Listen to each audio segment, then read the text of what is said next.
What would you do if you woke up in a hospital bed, completely paralyzed, unable to move a single finger, unable to speak a single word, but you could hear It's everything? done. Everything we'd Now exactly as imagine hearing planned. your own We should have the husband control room laughing shares by beside morning. your bed. Imagine hearing him call his mistress and say, "Finally, she is not going to make it." Imagine hearing them plan your funeral while your heart is still beating, while your mind is screaming, while tears are falling inside but your face cannot move. This is not a nightmare. This is not a movie. This is what happened to Carolyn Mitchell for 31 days. They wore black to her bedside, not to mourn her, Stop right there, Vanessa. to celebrate. Get away from that bed. They measured her jewelry. They Move along, discussed you're her under life arrest. insurance. They counted down the They days until finally they got could what pull they the plug. deserved. But they made one fatal mistake. They forgot that some women do not die quietly. Some women rise. Some women come back with fire in their eyes and revenge in their hearts. What they did not know was that the helpless housewife they were mocking was actually a billionaire. She owned the company where her husband worked. She owned everything, and she heard every single word. This is the story of a woman who was buried alive by the people she loved, and how she clawed her way back from the grave to destroy them all. Stay until the end, because the final twist will leave you speechless. Value statement. This story will remind you that your darkest moment is not your ending. It is your beginning. Sometimes you have to lose everything to discover how powerful you truly are. Meaning of the story. The lesson is simple but life-changing. People reveal their true nature when they believe you are powerless. And when they celebrate your fall, they are building the stage for their own destruction. Never underestimate a woman who has nothing left to lose. She is not broken. She is becoming unbreakable. The day I died was the happiest day of my husband's life. I know that sounds dramatic. I know it sounds like something out of a movie, the kind of opening line designed to hook you in and make you keep listening. But I promise you, every single word of what I am about to tell you is absolutely true. I lived it, I survived it, and now I am going to share my story with you. Because somewhere out there, someone is going through exactly what I went through. Someone is lying awake at night wondering if they are crazy. Someone is questioning their own reality because the person who is supposed to love them keeps telling them they are the problem. Someone needs to hear this story and know that they are not alone. My name is Caroline Mitchell. My friends used to call me Carrie back when I still had friends.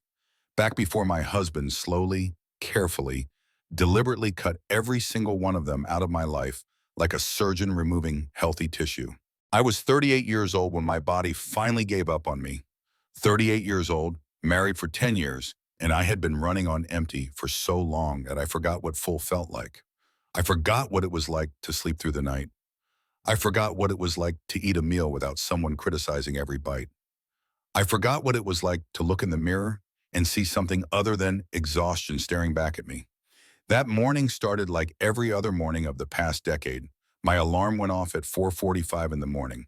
Not 5, not 5:30, 4:45, because Derek needed his breakfast on the table by 6:15, and God forbid I was even 5 minutes late. The house was dark and silent when I slipped out of bed. Derek was still sleeping peacefully beside me, his breathing deep and even, completely unaware that I was already moving through the darkness like a ghost in my own home. I did not turn on the lights. I had learned to navigate our 5,000 square foot house in complete darkness because Derek was a light sleeper. And if I woke him up before his alarm went off, there would be consequences. Not physical consequences. Derek never hit me. He was too smart for that. But the silence that would follow, the cold shoulder that could last for days, the little comments about how inconsiderate I was, how I only ever thought about myself, how maybe if I tried a little harder, I would not be such a disappointment. Those consequences were worse than any bruise. I made my way down the stairs, counting each step in my head. 14 steps from our bedroom to the landing, 8 steps from the landing to the foyer, 32 steps from the foyer to the kitchen. I had counted them so many times that I could walk the route with my eyes closed. And some mornings, when the exhaustion was so heavy that I could barely keep my eyes open, that is exactly what I did. The kitchen was my domain and it was also my prison. I spent more hours in that kitchen than anywhere else in the house, cooking meals that were never quite good enough, cleaning surfaces that were never quite clean enough, preparing snacks and lunches and dinners that Derek would pick at and criticize before pushing away. But I kept trying. I kept believing that if I just worked a little harder, tried a little more, he would finally see how much I loved him. He would finally appreciate everything I did. That morning, I was making his favorite breakfast. Steel-cut oatmeal with fresh berries, 2 eggs over medium with the yolks still runny but not too runny, whole wheat toast with exactly 1 tablespoon of butter, and fresh squeezed orange juice. I had made this exact breakfast hundreds of times. I could make it in my sleep. And honestly, some mornings I think I did. I was standing at the stove, stirring the oatmeal with one hand and checking my phone with the other, when the room started to spin. At first, I thought I was just dizzy from standing up too fast. I had been having dizzy spells for months, little moments where the world tilted sideways and I had to grab onto something to keep from falling. Dr. Chen had told me it was probably low blood pressure, that I needed to eat more and rest more and take better care of myself. But how was I supposed to rest when there was always something that needed to be done? How was I supposed to eat when the sound of my own chewing irritated Derek? The dizziness got worse. My vision started going white around the edges, like someone was slowly turning down the brightness on a television screen. I tried to set down the wooden spoon, but my fingers would not cooperate. It clattered against the pot and fell to the floor. I remember thinking that I needed to pick it up, that Derek would be angry if he saw a dirty spoon on his clean kitchen floor, that I needed to keep stirring the oatmeal or it would burn and he would complain. And then my legs stopped working. I hit the kitchen floor so hard that I cracked 2 of the Italian marble tiles that Derek had insisted on importing from Tuscany. I remember lying there, my cheek pressed against the cold stone, staring at the pattern of gray and white veins running through the marble. I remember thinking how strange it was that I had mopped this floor yesterday, that I could see a tiny smudge near the baseboard that I had missed, that Derek would notice it and add it to his list of my failures. I tried to get up. I told my arms to push, told my legs to move, told my body to obey me, but nothing happened. I was trapped inside myself, conscious but completely paralyzed. My chest was so tight that I could barely breathe. Each inhale felt like trying to suck air through a coffee stirrer. My heart was beating so fast and so hard that I could feel it pounding in my temples, in my throat, and my fingertips. I do not know how long I lay there. Minutes, maybe. It felt like hours. The oatmeal burned on the stove. The smell of scorched oats filled the kitchen, acrid and sharp. The smoke detector started beeping, that high-pitched shriek that always made Derek furious. And still I could not move. Derek found me at 6:30 when he finally came downstairs looking for his coffee. I heard his footsteps on the stairs, heard him pause in the doorway of the kitchen, heard him sigh with the kind of exasperation that had become the soundtrack of my life. "Carrie, what the hell happened in here?" His voice was annoyed, not concerned.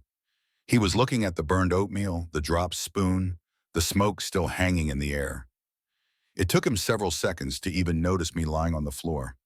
And then he said something that I will never forget. "Oh, for God's sake," he muttered. "Not this again. Not this again." Like finding your wife unconscious on the kitchen floor was an inconvenience. Like I had done this on purpose just to ruin his morning. He walked over to me slowly in no particular hurry. He knelt down beside me and pressed 2 fingers against my neck, checking for a pulse. His fingers were cold. His touch was clinical, detached, like a doctor examining a patient he did not particularly care about. "She is alive," he said to himself. Then he pulled out his phone. But he did not call 911, not yet. First, he made a different call. I heard him tap the screen. I heard the phone ring once, twice, 3 times. I heard a woman's voice answer, sleepy and confused. "Vanessa," Derek said quietly. "Something happened. Carrie collapsed. I'm going to have to call an ambulance. Do not come to the house today, understand? Stay away until I tell you it is safe. Vanessa." The name meant nothing to me at the time. I had never heard it before. But I would come to know that name very well. I would come to hate that name with every fiber of my being. Derek hung up the phone. Then and only then did he dial 911. "Yes, I need an ambulance," he said, and suddenly his voice was different. Suddenly he sounded panicked, worried, like a loving husband terrified for his wife's life. My wife collapsed. She is unconscious. I do not know what happened. Please hurry. The performance was flawless. If I had not heard him call Vanessa first, if I had not heard the bored irritation in his voice when he found me, I would have believed he actually cared. That is the thing about living with a narcissist. They become such skilled actors that you start to question your own perception of reality. The paramedics arrived within 12 minutes. I heard them burst through the front door, heard their heavy boots on the marble foyer, heard them calling out questions that Derek answered with practiced concern. They lifted me onto a stretcher and loaded me into the ambulance. The last thing I remember before losing consciousness completely was the sound of Derek's voice, telling the paramedics that he would follow in his car, that he would meet them at the hospital, that he would be there for his wife. I woke up 2 weeks later in a hospital bed with no memory of anything that had happened in between. But that is not entirely accurate. I did not wake up. My body did not wake up. My eyes did not open. My fingers did not move. But somewhere deep inside the darkness, my mind clicked back on like a light switch being flipped. And I heard everything. They wore black to my bedside, not to mourn me, to celebrate. The first thing I became aware of was the beeping, a steady, rhythmic sound that seemed to pulse through my entire body. Beep, beep, beep, a heart monitor, I realized eventually. My heart still beating, still fighting, even when the rest of me had given up. The second thing I became aware of was the breathing tube. I could feel it in my throat, a foreign object that my body wanted desperately to reject. But I could not cough. I could not gag. I could not do anything except lie there and let the machine breathe for me. The third thing I became aware of was the voices. Dr. Reeves had just finished explaining my condition to Derek. I had missed most of it, fading in and out of consciousness like a radio station with bad reception. But I caught the end. After 30 days, Dr. Reeves was saying, his voice gentle but firm, if there is no significant improvement, the family will need to make some difficult decisions about how to proceed. 30 days. The number echoed in my mind like a death sentence. 30 days until my husband could decide to end my life. I understand, Derek replied. His voice was heavy with what sounded like grief. This is just so hard, doctor. Carrie and I have been married for 10 years. She is my whole world. The lie was so smooth, so convincing, that for a moment even I almost believed it. That is how good he was. 10 years of practice had turned him into a master manipulator. Dr. Reeves left the room. I heard the door close softly behind him. And then I heard Derek exhale, long and slow, like a man releasing a breath he had been holding for years. Finally, he whispered, and the word was filled with so much relief, so much joy, that it made my heart ache. Finally. He pulled out his phone. I heard him dialing. I heard the phone ring. It is me, he said. She is not going to make it. The doctors just confirmed it. 30 days, Max, and then I can pull the plug. A pause, a woman's voice on the other end, too quiet for me to make out the words. I know, Derek laughed softly. I know. It is like Christmas came early. Listen, can you come to the hospital? I need to see you. I need to celebrate. Celebrate. He wanted to celebrate my death. While I lay in a hospital bed, unable to move or speak, my husband was calling his mistress to throw a party. I wanted to scream. I wanted to sit up and grab him by the throat and demand to know how he could do this to me. I had given him everything. I had sacrificed everything. I had loved him with every ounce of my being, and this was how he repaid me. But I could not scream. I could not move. I could not do anything except lie there and listen as my world fell apart. 2 hours later, Vanessa Cole walked into my hospital room for the first time. I knew the moment she arrived because I smelled her perfume before I heard her voice. It was something expensive and floral, the kind of scent that lingered in the air long after the person wearing it had left the room. I hated it immediately. Oh, Derek, Vanessa breathed. Look at her. She looks so peaceful. She does, doesn't she? Derek replied, almost like she knows it is over. They were standing beside my bed now. I could feel them looking down at me, studying my face like scientists examining a specimen. Every instinct in my body screamed at me to open my eyes, to confront them, to fight. But my body refused to obey. I have been waiting for this for 3 years, Vanessa said softly. 3 years of sneaking around, hiding in hotels, pretending that we barely knew each other at company events. And now, finally, we can be together. 3 years. My husband had been cheating on me for 3 years. While I was cooking his meals and cleaning his house and working myself to exhaustion trying to be the perfect wife, he was spending his nights with another woman. And I had never suspected a thing.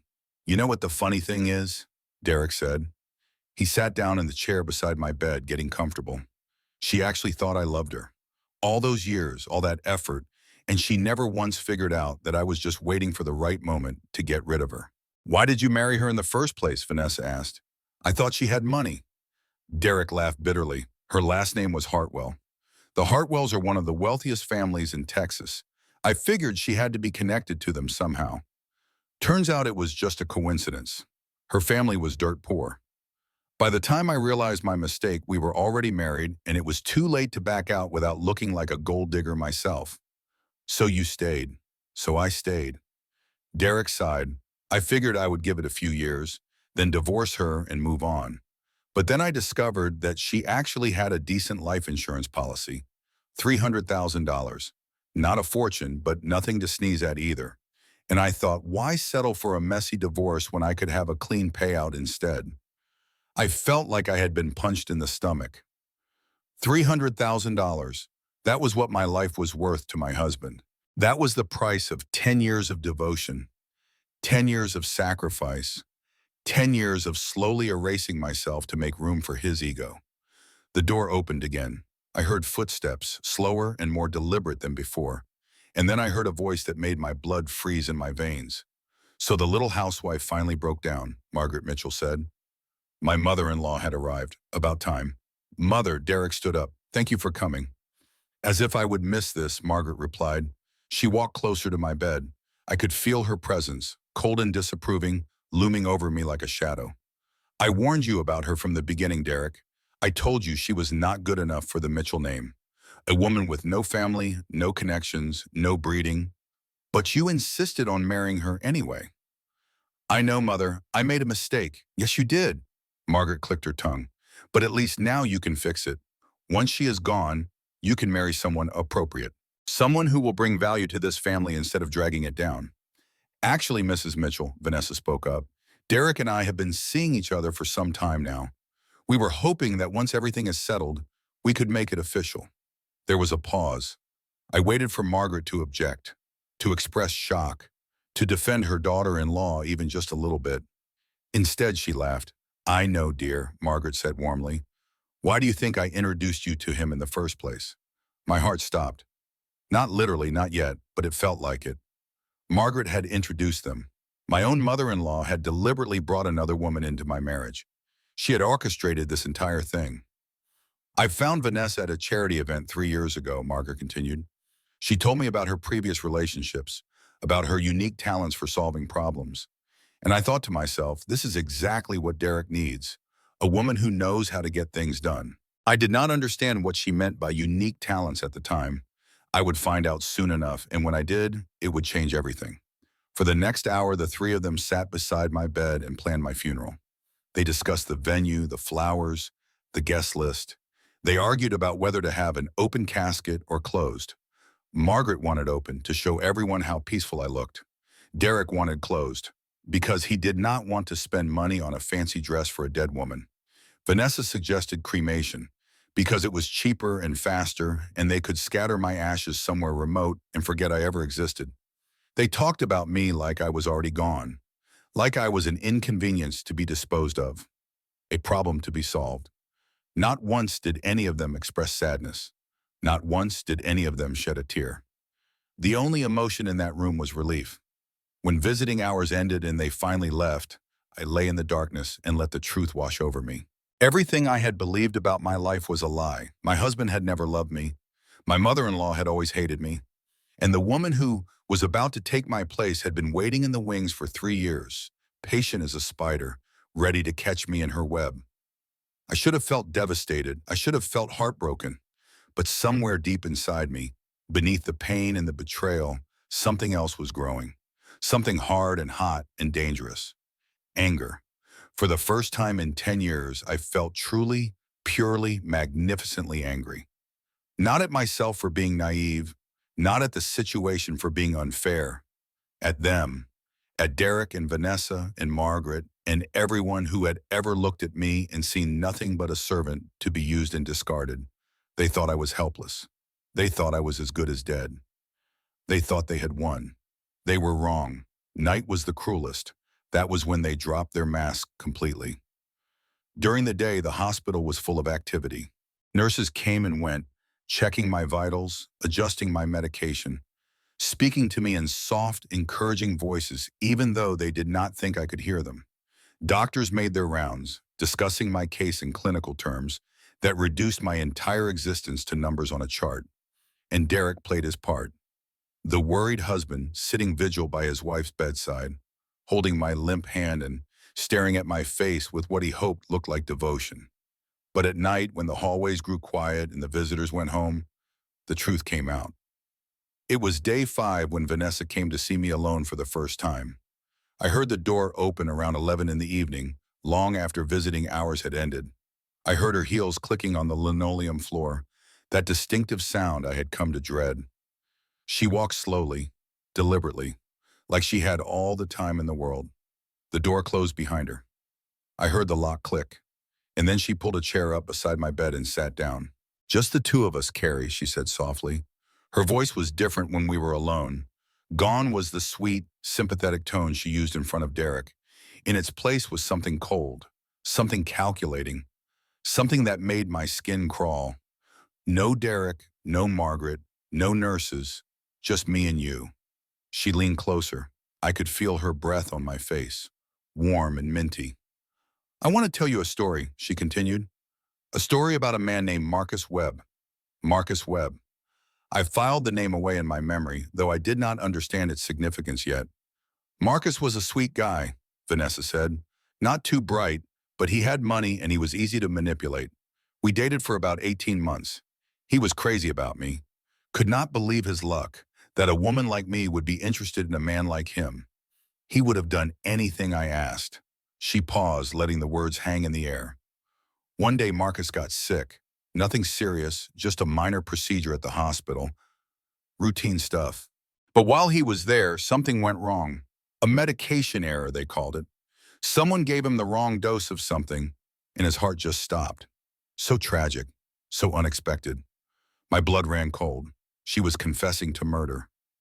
Right here, right now, to a woman she believed could not hear her. The best part?" Vanessa laughed softly. "I was the beneficiary on his life insurance policy. $200,000. Not a fortune, but enough to keep me comfortable while I looked for my next opportunity. And then I found Derek." She stood up and walked around my bed, trailing her fingers along the railing. "Derek was perfect," she continued. "Rich, or so I thought. Married, which meant a built-in alibi. And unhappy, which made him easy to seduce. Margaret found me at a charity event and practically handed him to me on a silver platter. All I had to do was wait for the right moment." She stopped at the head of my bed and looked down at me. "And here we are," she said. "The right moment. You lying here helpless. Derek, ready to sign whatever papers I put in front of him. And in a few weeks you will be gone, and I will be Mrs. Mitchell, the rich widow who married her true love." She reached down and adjusted my pillow. But she did not adjust it correctly. She shifted it just slightly, just enough to put pressure on my airway, to make my breathing a little bit harder. I felt my oxygen levels drop. Not enough to trigger the alarms, just enough to make me uncomfortable. "I learned from Marcus," Vanessa whispered. "Going too fast is messy. People ask questions. But if you are patient, if you let nature take its course, if you just create the right conditions, well, things happen. Patience fade. Nobody asks questions when a woman in a coma slips away peacefully." She patted my cheek gently. "Sweet dreams, Carrie. I will see you tomorrow. And the day after. And every day until you finally do what you should have done years ago and just give up." She walked to the door, unlocked it, and left. I heard her heels clicking down the hallway, growing fainter and fainter until they disappeared entirely. I lay there in the darkness, fighting for every breath, my mind racing. Vanessa was not just a mistress. She was a killer. She had murdered at least one man before, possibly more. And now she was planning to do the same to me. I tried to move. I concentrated every ounce of energy I had on moving just one finger, just one tiny muscle. If I could move, I could show the nurses I was awake. I could get help. I could stop this nightmare. Nothing happened. My body remained still, unresponsive, trapped. The next morning, a new nurse came on shift. Her name was Rosa Mendez, and from the moment she walked into my room, I knew she was different from the others. "Good morning, sweetheart," Rosa said softly. Her voice was warm and musical, with just a hint of a Texas accent. "I know you probably cannot hear me, but I am going to talk to you anyway. Studies show that coma patients respond to familiar voices. And even if you cannot respond, maybe somewhere deep down, you know you are not alone." She moved around my room with practiced efficiency, checking machines, adjusting tubes, recording numbers. But unlike the other nurses who rushed through their duties as quickly as possible, Rosa took her time. She touched me gently, carefully, like I was a real person instead of just a body to be maintained. Then she noticed the pillow. She frowned slightly, studying its position. "That is strange," she murmured to herself. "I could have sworn I positioned this correctly yesterday." She adjusted the pillow, putting it back the way it was supposed to be. Immediately, my breathing became easier. The tightness in my chest loosened. I wanted to cry with relief. "There we go," Rosa said. "That is better, is it not?" She checked my oxygen levels and frowned again. "Your numbers were better yesterday," she said. "Let me check the equipment. Make sure everything is working properly." She spent an extra 10 minutes in my room, running diagnostics, making small adjustments. And as she worked, she kept talking. "I want to tell you something, sweetheart," Rosa said quietly. "Something I do not tell many people. My sister was in an abusive marriage. Her husband never hit her, not once. But he controlled everything she did. What she wore, who she talked to, how she spent her money. He made her feel like she was crazy, like everything wrong in their marriage was her fault." She paused, her hands still on the machine. "She stayed for 12 years, Rosa continued. 12 years of walking on eggshells, trying to be perfect, slowly disappearing into someone she did not recognize. And then one night he pushed her down the stairs, said she tripped. Maybe the police believed him. But I knew. I knew because I had seen the bruises she always tried to hide. I knew because I had heard the way he talked to her like she was nothing. I knew because I had watched my beautiful, vibrant sister become a ghost of herself." Her voice cracked slightly. "I lost her," Rosa said. "She died at the bottom of those stairs, alone and afraid, and he walked away free. He collected her life insurance money and moved to Florida with his new girlfriend, and there was nothing I could do. Nothing." She pulled up a chair and sat down beside my bed. "I see things, sweetheart," she continued. "I see things that other people miss. And I see the way your husband looks at you. He comes in here playing the part of the worried spouse, holding your hand for the nurses, asking concerned questions about your prognosis. But I have been doing this job for 22 years. I know the difference between a man who is scared of losing his wife and a man who is waiting for her to die." She leaned closer. "Your husband is waiting," she said softly. "And so is that woman who visits at night when she thinks no one is watching. I do not know what they are planning, but I know it is nothing good. So I am going to keep an eye on you, sweetheart. I am going to make sure nothing happens to you on my watch." She squeezed my hand gently. "If you can hear me," Rosa said, "fight. Whatever it takes, however hard it is, you fight. You do not let them win. You do not let them write your ending." I wanted to squeeze her hand back. I wanted to tell her that I could hear every word, that she was right about everything, that I needed her help more than I had ever needed anything in my life. But my body remained still, silent, unresponsive. That night, after Rosa left, I made a promise to myself. If I survived this, Rosa would be the first person I thanked, and Derek would be the first person I destroyed. On day 14, I opened my eyes, and I chose to keep them closed.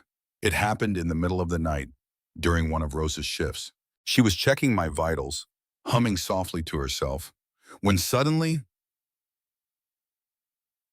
like a switch being flipped, my body started responding to my commands.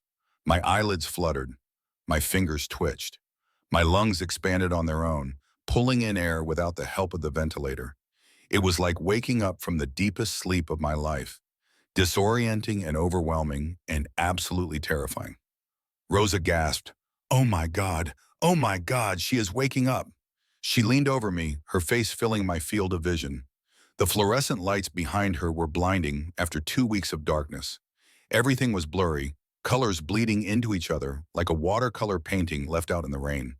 But I could see her face, round and warm and filled with a mixture of shock and joy. "Mrs. Mitchell." Rosa's voice was shaking. "Carrie, can you hear me?" I tried to speak. My throat burned like I had swallowed broken glass. My lips were cracked and dry. But I forced the words out, barely louder than a whisper. "Please, do not tell them." Rosa froze. "Do not tell who, sweetheart?" "My husband." I swallowed hard, tasting blood where my lips had split. "His mother. The woman. They want me dead." I heard them. I heard everything. For a long moment, Rosa said nothing. I could see her processing, weighing my words against what she had observed over the past 2 weeks. And then slowly she nodded. "I knew it," she said quietly. "I knew something was wrong. I knew that man was no good from the first time I saw him." "Okay, sweetheart, okay, I will not tell anyone. But we need to get you stronger. Can you move your hands? Can you feel your legs?" I tried. My right hand lifted about an inch off the mattress before falling back down. My legs tingled like they were full of static electricity, but I could not make them move. "That is good," Rosa said. "That is a start. Tonight we practice. We get you strong enough to sit up, to walk, to leave this hospital under your own power. And then we figure out what to do about that husband of yours." For the next 3 days, Rosa became my lifeline. She came in during her night shifts and helped me exercise my atrophied muscles, moving my arms and legs through their range of motion, teaching me to grip and release, to flex and relax. She smuggled in protein shakes to supplement the liquid nutrition the hospital was pumping into my veins. She brought me a small mirror so I could see myself for the first time since my collapse. I barely recognized the woman staring back at me. My face was gaunt, my cheekbones sharp, my skin pale and papery. My hair was limp and greasy, matted against my skull. My eyes, once bright and hopeful, were dull and hollow. I looked like a corpse. I looked like death warmed over. But I was alive. Against all odds, against all expectations, I was alive. And that was all that mattered, Ed. On day 17, I was strong enough to sit up on my own. Rosa helped me into a semi-upright position and propped pillows behind my back. For the first time in over 2 weeks, I saw my hospital room from a different angle. The machines surrounding me, the tubes connected to my body, the window looking out over the parking lot. Rosa smuggled in a phone that night, one of those prepaid devices that could not be traced. And I made a call that changed everything. Elliot Crane had been my father's lawyer for over 30 years. He had handled my father's estate when Dad passed away 5 years ago. He was one of only 2 people on earth who knew my secret, the secret I had kept from Derek, from Margaret, from everyone who thought they knew me. The phone rang 3 times before he answered. "Hello?" Elliot's voice was gruff with sleep. It was after midnight. "Who is this?" "Elliot." My voice was still rough, still weak, but stronger than it had been. "It is Caroline Mitchell. Caroline Hartwell Mitchell. I need your help." There was a long pause on the other end of the line. When Elliot spoke again, his voice was sharp with disbelief. "Caroline, dear God, they told me you were... Derek came to my office last week. He said you were in a coma. He said you were not expected to survive. He was asking about your estate, about the trust, about what would happen to your assets if you died." "I know what he told you," I replied.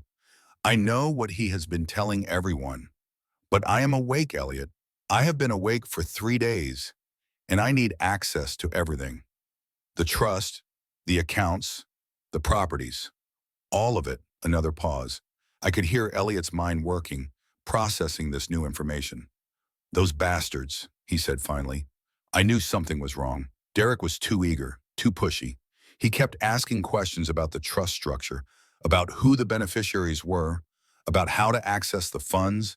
I told him everything was locked down, that he had no authority, but he would not let it go. He does not know, I said. He has never known. He married me thinking I was poor. And now he is trying to kill you for your life insurance, Elliot finished, when really you are worth more than he could ever imagine. This was my secret, the secret I had guarded for 10 years, the secret that was about to become my weapon. My father, Thomas Hartwell, had been the founder of Hartwell Industries, one of the largest manufacturing companies in Texas. We made everything from medical equipment to aerospace components, employing over 12,000 people across 15 factories. When my father died, he left everything to me, his only child, the company, the real estate, the investments, the properties. All of it locked in a trust that kept my name off the public records. I was worth approximately $800 million, and my husband had no idea. I had hidden my wealth because I was tired of being seen as a dollar sign. Before Derek, I had dated men who only wanted me for my money, men who did not care about my thoughts, my feelings, my dreams, men who saw me as an ATM with legs. I wanted to be loved for who I was, not what I had. So when I met Derek, I pretended to be ordinary. I told him I worked as a freelance accountant. I let him believe my family was middle class, and he had believed me. He had believed me because he wanted to, because the truth never occurred to him, because the idea that his mousy little housewife could be a billionaire was simply too absurd to consider. But now I knew the truth. He had never loved me. He had married me hoping I was rich, stayed with me because divorcing me would make him look bad, and was now planning to kill me for a $300,000 insurance policy. All while completely unaware that he had been sleeping next to one of the wealthiest women in Texas for the past decade. The irony was almost funny. Almost. Elliot, I said, I'm going to tell you everything that has happened, and then we are going to make a plan that will destroy Derek, Vanessa, and Margaret, a plan that will make them regret ever underestimating me. I am listening, Elliot replied. Tell me everything. And I did. I told him about waking up in the coma, about hearing their celebrations, about Vanessa's confession.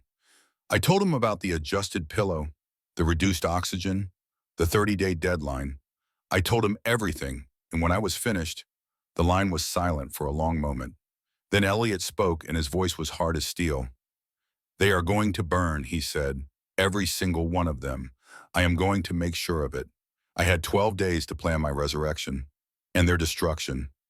Rosa continued to help me regain my strength while Elliot worked behind the scenes to prepare my legal counterattack. We communicated through the prepaid phone, keeping our conversations brief and coded in case anyone was monitoring. Every night, Rosa would help me exercise, and every night, I got a little bit stronger.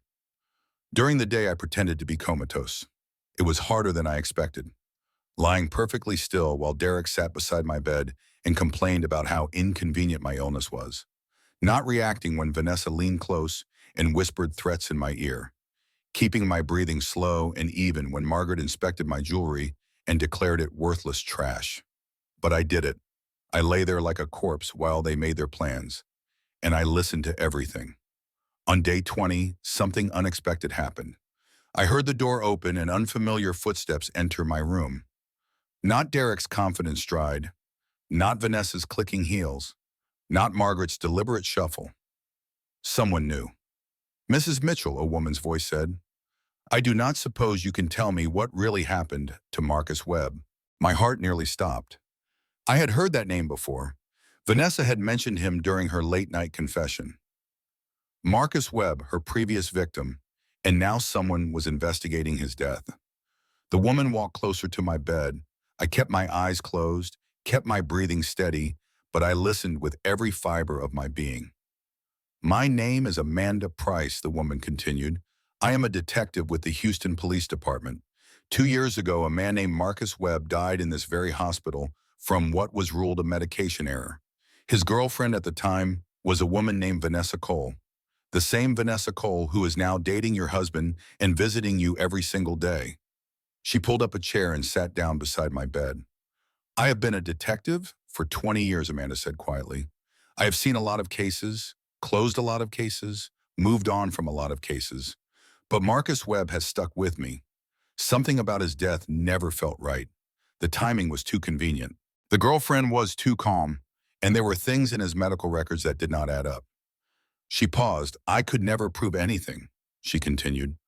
Vanessa Cole was careful, smart. She knew exactly how to play the grieving girlfriend. She cried at all the right moments, said all the right things.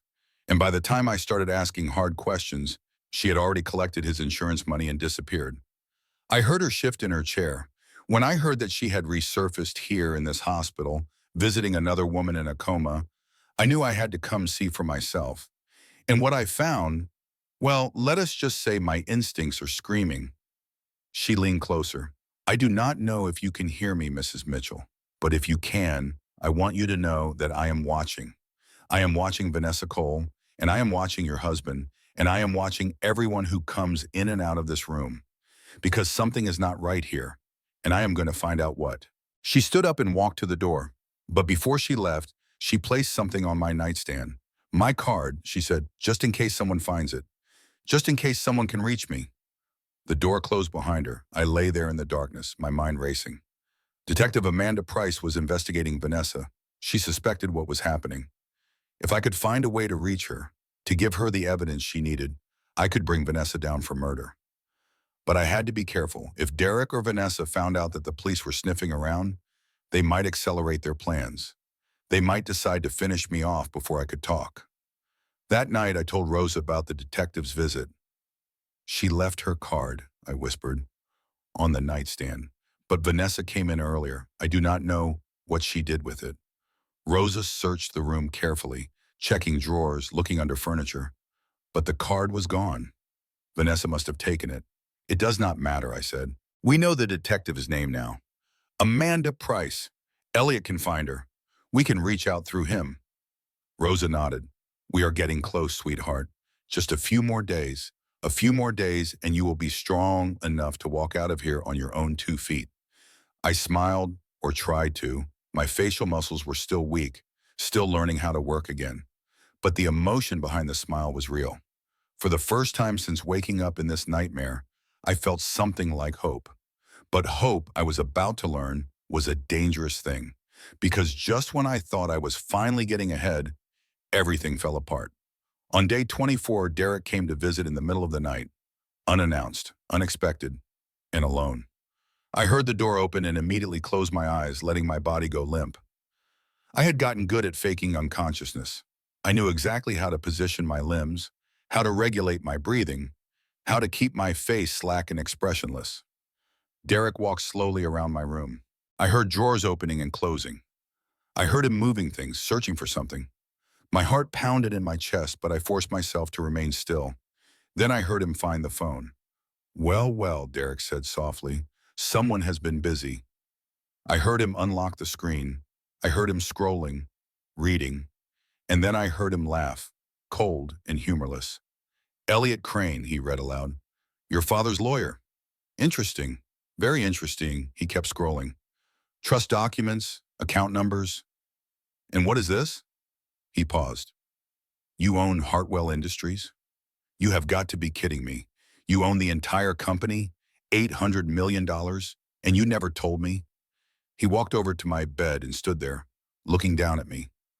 I could feel his gaze on my face, burning with a mixture of rage and disbelief. You lying bitch, he whispered.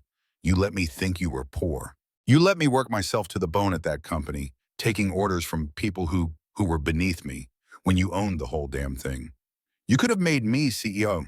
You could have given me everything. And instead you played housewife and watched me struggle. He leaned closer. I heard you, he continued. Vanessa told me you were just a vegetable, but I have been watching the monitors. Your brain activity spikes sometimes. When we talk, when Vanessa talks, you are in there, are you not, Carrie? You are listening to everything. I did not move. I did not breathe. I lay there like a stone, praying he would believe the act. It does not matter, Derek said finally. Now I know the truth, and I am going to make sure that when you die, everything you own becomes mine. He took the phone and left. All my recordings, all my evidence, all my carefully laid plans, gone in an instant. I lay there in the darkness, fighting back tears. I had been so close to escaping, to exposing them, to winning. And now I was right back where I started. Worse than where I started, because now Derek knew about the money, and that made him more dangerous than ever. They say God laughs at plans. That day, the devil laughed too. The next morning, everything changed. Derek arrived at the hospital early, dressed in his best suit, looking every inch the concerned husband. But there was something different about him now. A gleam in his eye, a smugness in his smile. He knew something I did not want him to know, and he was going to use it against me. He was not alone. Margaret was with him, wearing black as always, her face set in an expression of grim determination. And Vanessa was there too, hanging back slightly, playing the role of the supportive friend. Dr. Reeves, Derek said smoothly, we need to talk about my wife's care. Dr. Reeves looked up from my chart, his expression neutral. Of course, Mr. Mitchell. What can I help you with? She seems restless lately, Derek replied. Agitated. I am worried that she is in pain. Is there anything you can do to make her more comfortable? Dr. Reeves frowned. Actually, her vitals have been improving. Her brain activity has increased significantly over the past week. I was going to recommend reducing her sedation to see if we could encourage more conscious responses. Derek shook his head. With all due respect, doctor, that is not what her family wants. We want her to be peaceful, comfortable, not struggling against machines. There was a long pause. I could feel the tension in the room, the unspoken battle of wills between Derek and Dr. Reeves. Mr. Mitchell, Dr. Reeves said carefully, I understand your concern, but as her physician, my job is to give her the best possible chance of recovery. Increasing sedation at this point would be counterproductive. Derek's smile did not waver. I appreciate your medical opinion, doctor. But as her husband and legal next of kin, I have the authority to make decisions about her care. And I am telling you that I want her sedated. Heavily. Dr. Reeves opened his mouth to argue, but Margaret cut him off. My son has power of attorney, she said coldly. We have been in contact with our lawyers. If you refuse to comply with the family's wishes, we will have you removed from this case and replaced with someone more cooperative. Dr. Reeves stared at them for a long moment. Then he looked at me, lying helpless in my bed, and I saw something flicker in his eyes. Suspicion, concern, maybe even fear. I will need to consult with the hospital administration, he said finally. This is a significant change in treatment plan. Do what you need to do, Derek replied, but I expect results by this afternoon. They left. Dr. Reeves stood beside my bed for a long moment, looking down at my face. Something is not right here, he murmured to himself. Something is very wrong. But he did not know the half of it, and by the time he figured it out, it would almost be too late. That afternoon, a nurse came in with a new IV bag. I recognized the medication from the label. Heavy sedatives, the kind that would push me back into the darkness, would silence my awakening mind, would make me as helpless as Derek wanted me to be. I tried to resist. I tried to move, to speak, to signal that I was awake. But my body was too weak, still recovering from 2 weeks of atrophy. The nurse attached the IV without noticing anything unusual. Within minutes, the darkness started closing in, thick and heavy, like a blanket being pulled over my head. The last thing I heard before I slipped away was Derek's voice in the hallway. That should keep her quiet, he was saying. Now we have time to figure out how to get access to that trust. I lost 4 days, 4 precious days stolen by chemicals pumped into my veins. When I finally surfaced it again, groggy and confused and weaker than ever, I discovered that the world had shifted beneath me. Rosa was gone, fired on false charges of stealing medication. Elliot had been contacted by Derek's lawyers, threatening legal action if he continued to interfere in family matters. And the 30-day deadline was now just 2 days away. Detective Amanda Price had visited while I was unconscious, but she had been turned away at the door. Family only, they told her. The patient was not receiving visitors.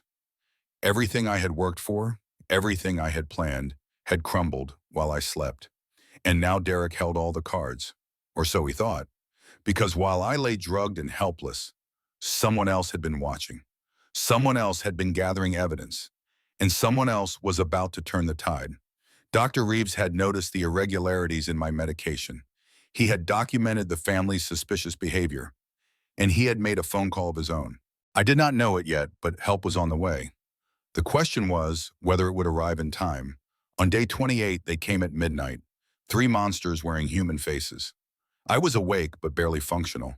The sedatives were still in my system, making everything feel sluggish and unreal. The hospital room swam in and out of focus. Shadows seemed to move in the corners of my vision. I could not tell what was real and what was a dream. Then I heard the door open. At first, I thought it was a nurse. Late night rounds, checking vitals. But the footsteps were wrong. Too many of them. Too quiet. Too deliberate. Is the nurse station clear? Derek's voice barely above a whisper. I handled it. Margaret, a small donation to the night supervisor.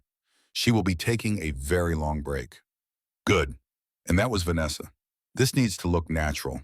I forced my eyes open a crack. The room was dark, lit only by the glow of the monitors beside my bed. I could see three figures standing near the door. Derek, Margaret, Vanessa, and Vanessa was holding a syringe. Same medication as Marcus, she said softly. A little potassium chloride goes a long way. Stops the heart. Looks like natural cardiac arrest. By the time anyone figures it out, if they ever do, we will be long gone with her money. My heart hammered in my chest. This was it. They were going to kill me, right here, right now, in this hospital bed. Are you sure this will work? Derek asked. He sounded nervous. Vanessa laughed quietly. I have done this before, remember? Trust me, I know exactly how much to use, exactly where to inject it. It will look like her body just gave out. Tragic, but not surprising. She walked toward my bed. I could see the syringe glinting in the light from the monitors. My mind screamed at my body to move, to fight, to do something.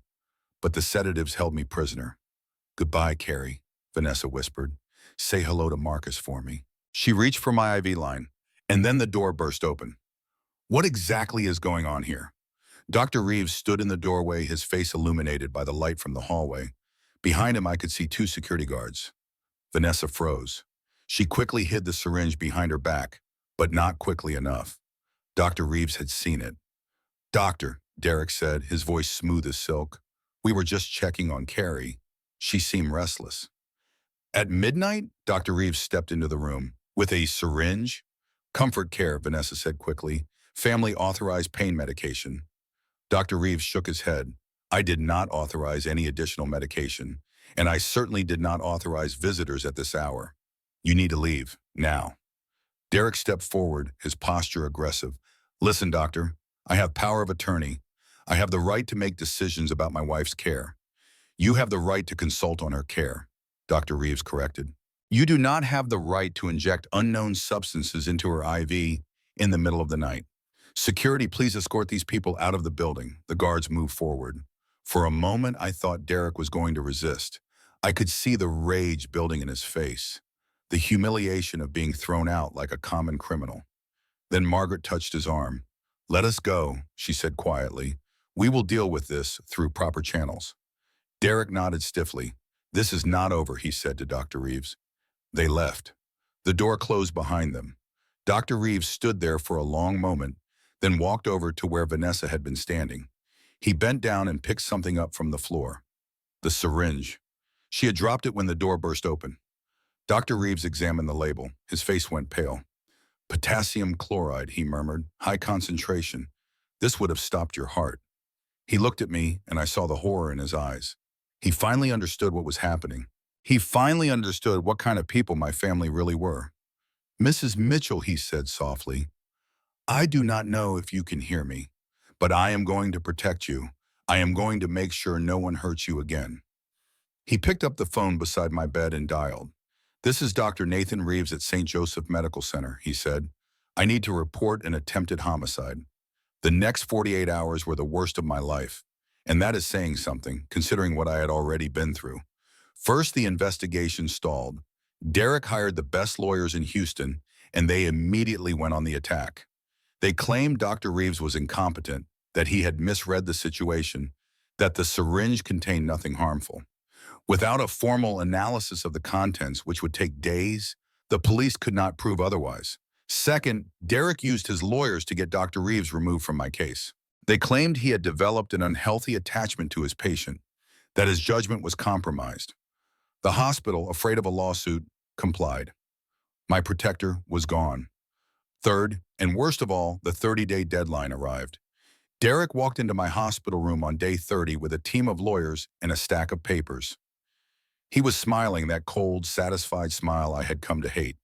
"I have consulted with the family," he announced to the new doctor who had taken over my case, "and we have decided to discontinue life support." The new doctor, a nervous young man named Dr. Patterson, shuffled the papers nervously.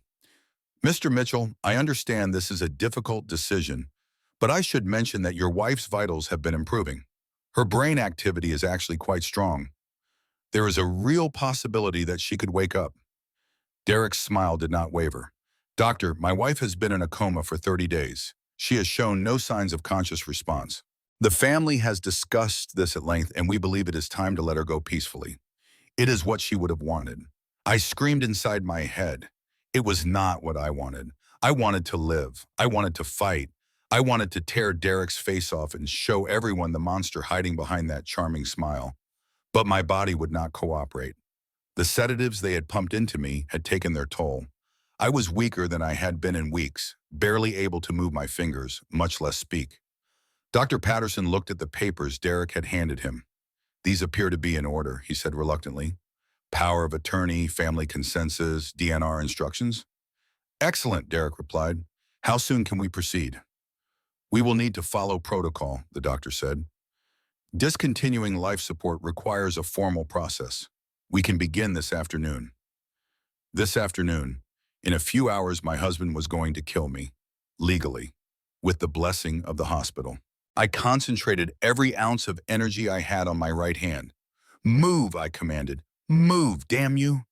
My finger twitched. It was barely perceptible, a tiny movement that could have been dismissed as a muscle spasm, but Dr. Patterson noticed. He leaned closer, studying my hand. "Did you see that?" he asked. Derek waved dismissively. "A reflex, it means nothing." "Actually," Dr. Patterson said slowly, "it could mean something. Mrs. Mitchell, if you can hear me, try to move your finger again." I focused. I poured everything I had into that one tiny movement. My finger lifted, trembled, and fell. Dr. Patterson's eyes widened. That was not a reflex. That was a deliberate response. Derek's face darkened. "Doctor, I really think you are reading too much into this." "Mr. Mitchell," Dr. Patterson said firmly, "I cannot discontinue life support if there is any possibility that the patient is conscious. I need to run more tests." "This is ridiculous," Derek snapped. "She is a vegetable. She has been a vegetable for a month. A random muscle twitch does not change that." "It might," the doctor replied, "and until I know for sure, I cannot proceed." For a moment, I thought Derek was going to explode. I could see the rage building in him, the frustration of being denied what he wanted so badly. But then he took a deep breath and forced himself to calm down. "Fine," he said through gritted teeth, "run your tests. But I expect this matter to be resolved by tomorrow." He stormed out of the room. Dr. Patterson watched him go, then turned back to me. "Mrs. Mitchell," he said quietly, "I do not know what is going on here, but something tells me you are trying very hard to communicate. If that is true, blink twice." I blinked. Once. Twice. Dr. Patterson let out a long breath. "Okay, okay, we need to get you help. Real help." He pulled out his phone and made a call, and within the hour, everything changed. On day 31, I rose from the dead, Dr. Patterson had called in a neurologist who ran a battery of tests and confirmed what I had been trying to tell everyone for weeks. I was conscious. I was aware. I was trapped inside my body, but I was very much alive. The news spread quickly. Dr. Reeves, who had been hovering on the edges of the hospital despite his removal from my case, rushed back to my room. Rosa, who had been staying at a hotel nearby waiting for news, came running. And Elliot Crane, who had been working behind the scenes to prepare for this moment, arrived with a team of lawyers. Derek was not so quick to return. When he finally showed up, he was accompanied by his own lawyers, his mother, and Vanessa. They walked into my room expecting to find a vegetable. Instead, they found me sitting up in bed, weak but alert, surrounded by people who knew exactly what they had done. "Hello, husband," I said. My voice was rough, barely louder than a whisper, but strong enough. "Did you miss me?" The look on Derek's face was something I will treasure for the rest of my life. His jaw dropped, his face went pale, His carefully constructed mask of concern crumbled, revealing the panicked animal beneath. "That is impossible," he stammered. "You were in a coma. The doctor said you would never wake up." "The doctors were wrong," I smiled, or tried to. "I heard everything, Derek. Every single word, every celebration, every plan, every threat." Derek turned to his lawyers. "This changes nothing. She is clearly confused. The medication has affected her brain. We should proceed with the original plan." Actually, Elliot Crane stepped forward. "It changes everything. Your power of attorney was granted under false pretenses. My client was not in a persistent vegetative state. She was being deliberately sedated to prevent her from advocating for herself. I have medical records, witness testimony, and a very angry judge who has already signed an emergency order revoking your authority." Derek's lawyer whispered something in his ear. Derek shook his head angrily. "This is absurd," he said. "I am her husband. I have rights." "You have the right to remain silent," a new voice said from the doorway. Detective Amanda Price stepped into the room, followed by two uniformed officers. "Derek Mitchell, you are under arrest for attempted murder, conspiracy to commit murder, and fraud." "Attempted murder?" Derek laughed, but it was a hollow sound. "I never tried to kill anyone. I love my wife." "Really?" Detective Price pulled out a plastic evidence bag containing the syringe Vanessa had dropped. "Because we found potassium chloride in this syringe. The same medication that killed Marcus Webb 2 years ago. The same medication that would have stopped your wife's heart if Dr. Reeves had not interrupted your little midnight visit." Derek's face went gray. "That was not me. That was Vanessa. She is the one who—" He stopped, realizing what he had just said. Vanessa, standing behind him, went very still. "What did you just say?" she asked, her voice dangerously quiet. Derek backpedaled. "I meant that I did not know what was in the syringe. I thought it was." "You thought it was what exactly?" Detective Price asked. "Pain medication? Sedatives? Please, tell me what you thought your mistress was injecting into your wife's IV in the middle of the night." Derek opened his mouth, but no words came out. For the first time in our entire marriage, I saw him truly speechless. "That is what I thought," Detective Price said. "Officers, please take Mr. Mitchell into custody. Ms. Cole, you are also under arrest. Mrs. Mitchell, Sr., we have questions for you as well." Margaret tried to protest, tried to claim she knew nothing about any of this, but her objections fell on deaf ears. Within minutes, all three of them were in handcuffs, being led out of my hospital room like the criminals they were.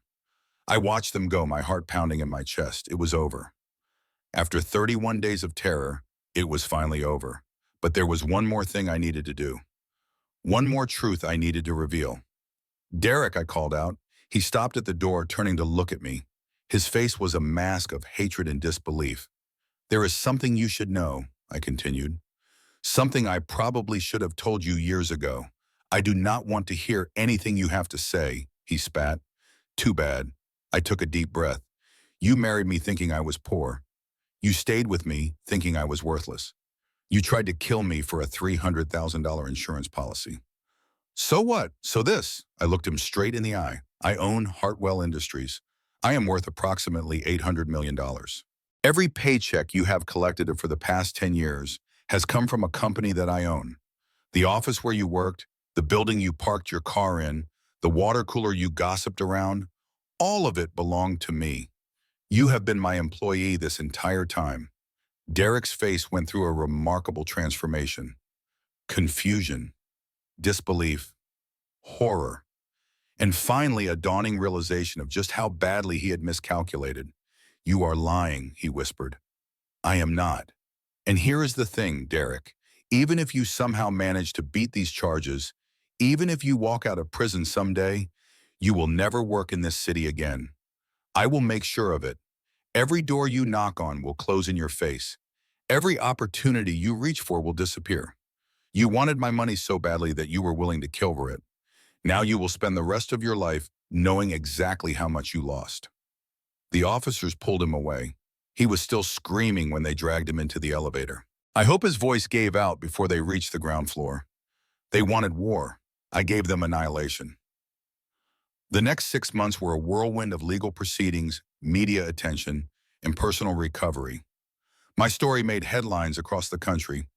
Woman wakes from coma, exposes murder plot. Billionaire heiress survives assassination attempt. Husband and mistress arrested after bedside confession. The details that emerged during the investigation were even more damning than I had imagined. Vanessa Cole was not just a gold digger who had targeted my husband. She was a serial killer who had been operating for over a decade. Detective Price's team uncovered 4 previous victims, all men who had died under suspicious circumstances while dating Vanessa. Thomas Keller, a real estate developer who died from a fall down the stairs.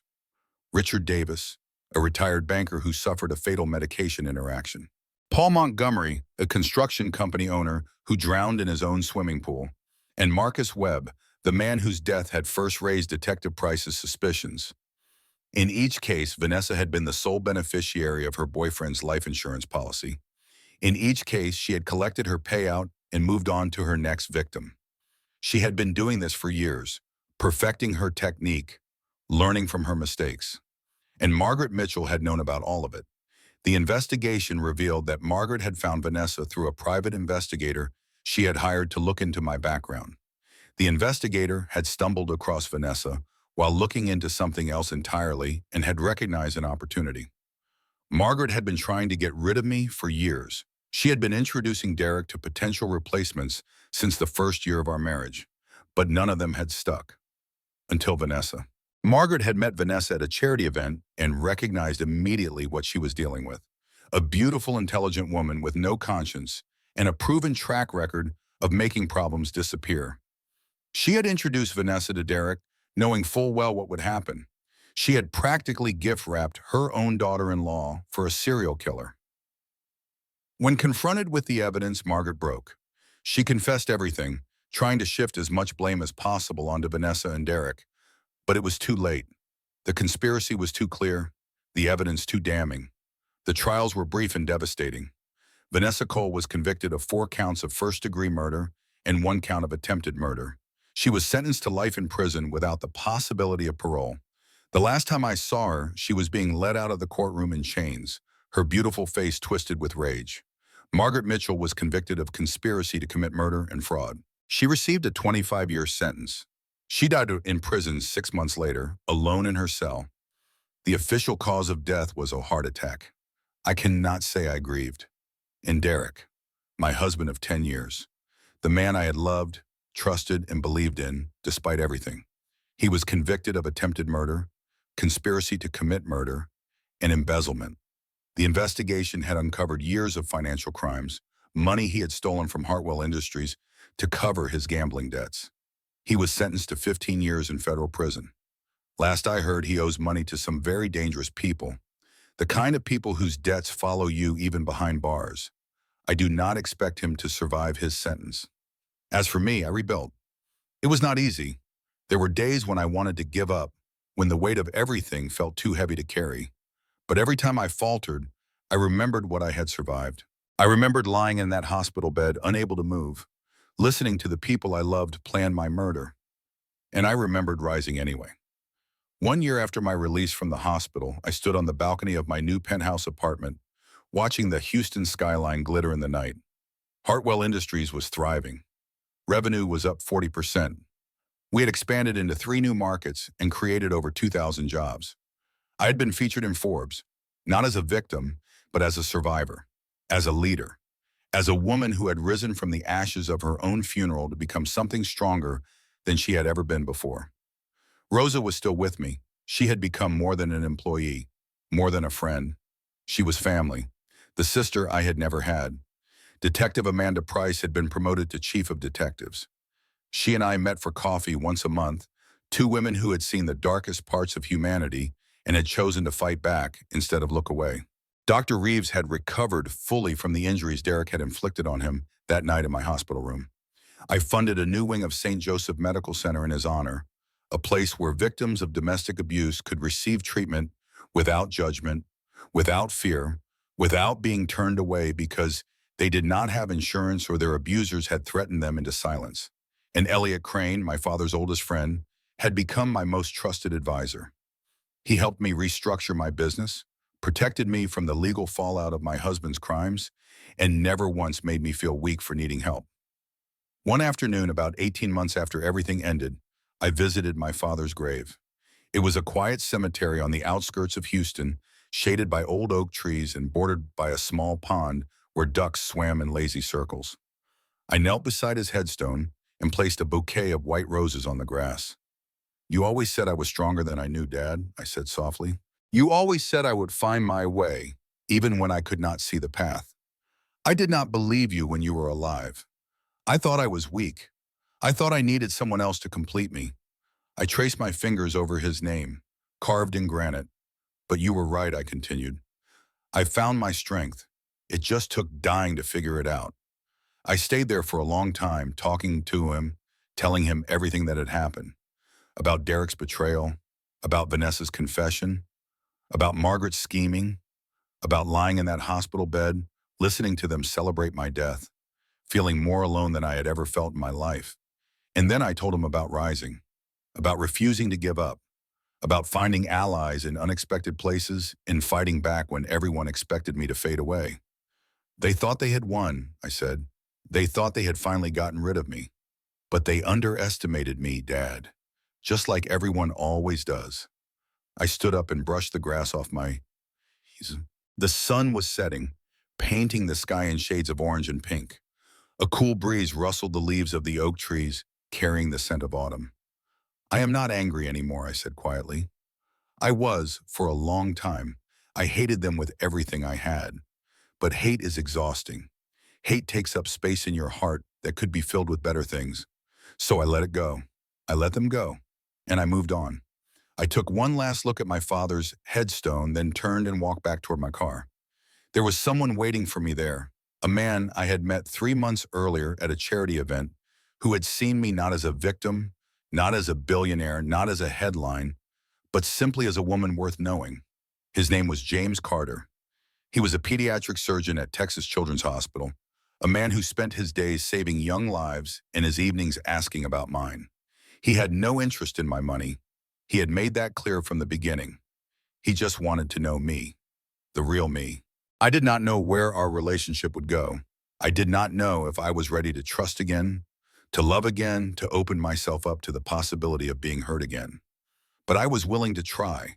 I was willing to take a chance on something that scared me, because that is what survivors do. We keep going, we keep fighting, we keep believing that tomorrow can be better than today. People reveal their true nature when they believe you are powerless, and when they celebrate your fall, they prepare the stage for their own destruction. I was married to a monster for 10 years. I spent 31 days trapped in my own body, listening to people I loved wish me dead.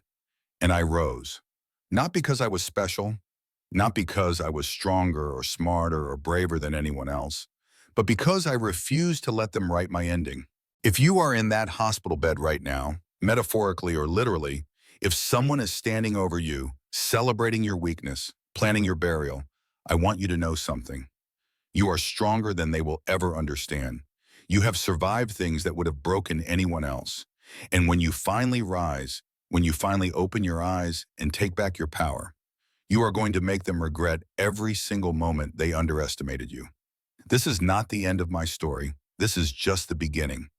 Because the woman they tried to bury did not come back for revenge. She came back for the truth. And the truth is this: my name is Caroline Mitchell. I survived, and I am just getting started.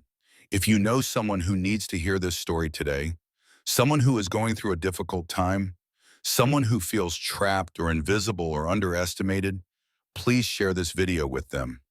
Your share might be the message they need to keep fighting. Drop a comment below and tell me where you are watching from. I read every single comment, and I love connecting with this amazing community.